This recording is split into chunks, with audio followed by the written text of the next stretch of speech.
Welcome to Poland, Warsaw, and a city of vibrant life, of culture, of economic growth. Also perhaps surprisingly in modern-day Europe, some 30% of the country's 40 million inhabitants go to church. It's a very religious nation, and yet a country where people are still looking for something more. So meet three people who have all discovered that something more. Each one has struggled with challenges in their way, but they've come to find that a dependence on God has made a real difference in their lives.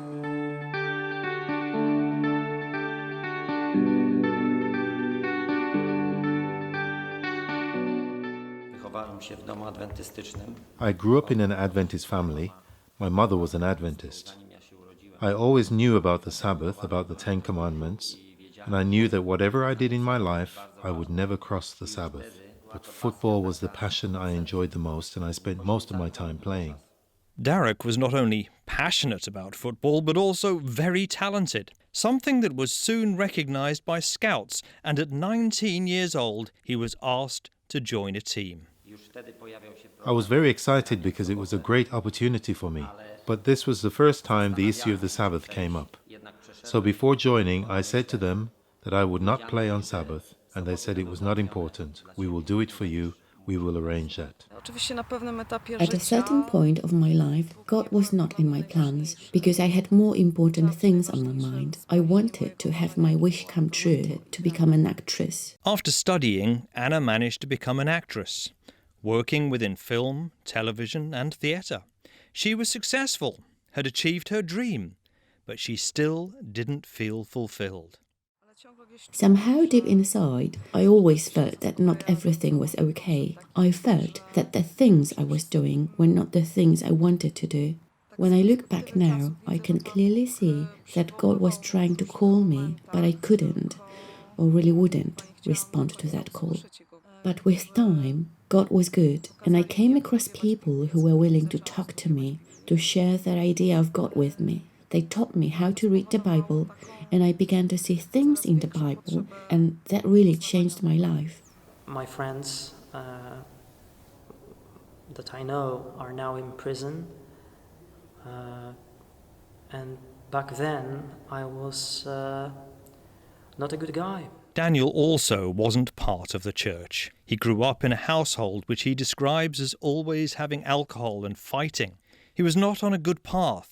But one day he had a moment of realization. I can remember after the fights, actually not after, but during the fights, I noticed that I'm the only one and all my friends were gone. This thought came to my mind. Is that all that life has for me? Is that all that life is for? To fight, to drink with your friends that are really not your friends. Daniel started trying to read his Bible, but found it was impossible. It was like a language he just couldn't understand. But one night, at a party with one of his friends, he had an experience. I've noticed that my friend is crying, and I said, "What's happening?" And he said, "I need to tell you something. I really think there is someone there looking for us." And then this tough guy, this rebel as I was, I started to cry too. And I said, "I need to tell you something. I'm trying to read my Bible and I cannot. I feel the same. There is something more." So his sister was an Adventist. She was closer to God, and she told him about God. And then me and Rafał could experience God for our own. We could try to find him. We went to study the Bible, and then my life started to change. But deciding to follow God was only the first step. Dariusz's football career was going well.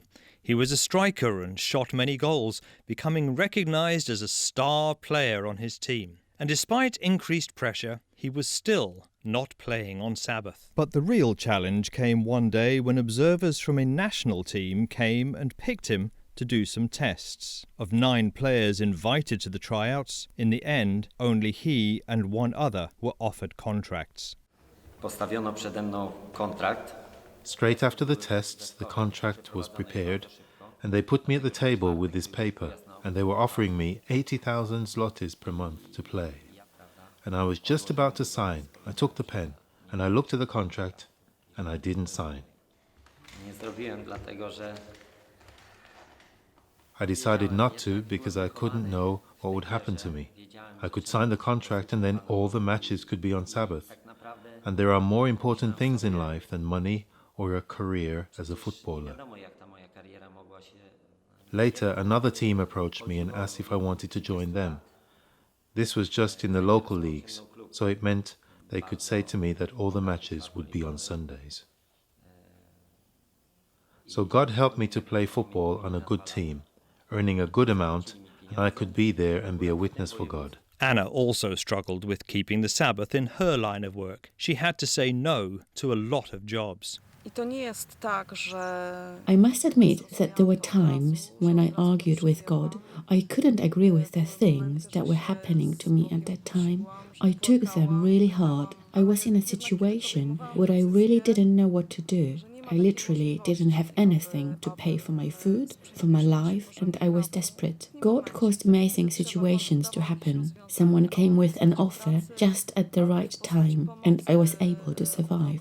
I've come to look at these things from a different perspective. I can understand how God was behind them, and this has given me an immense sense of peace in my heart.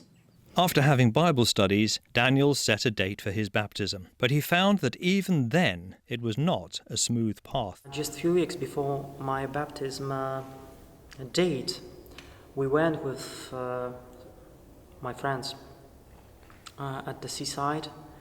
We were there, and actually I forgot about God. There was this one thought that I came back to my hometown, that it's not the time for me to be baptized. Not now, not after all those things. There are so many things, so many questions that I don't find answers yet. And I was asking myself, what should I do? Is there a chance that after my studies, Bible studies, and after I gave it up all, God can forgive me and just take me to His family? Is that possible?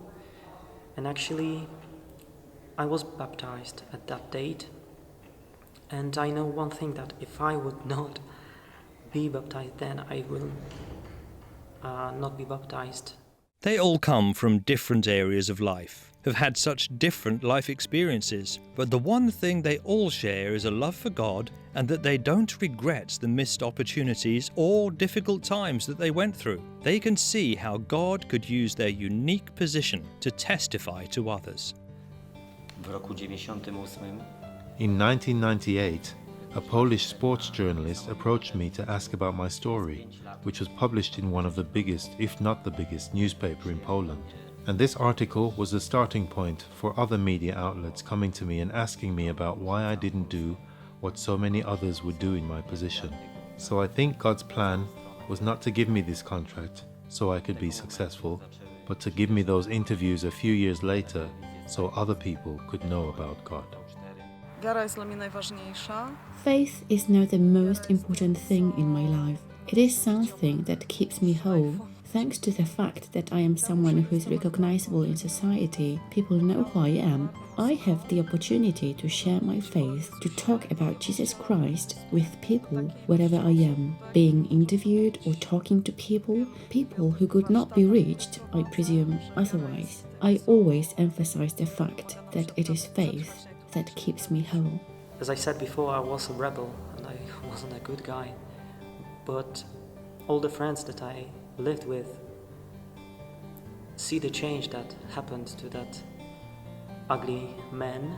They see the change in me, and I think that was really good for them to see, that the faith is something you live by in your daily life, not only the things that you do on Sunday or things you buy or things you say, but the things you do, or in my example, things you not do.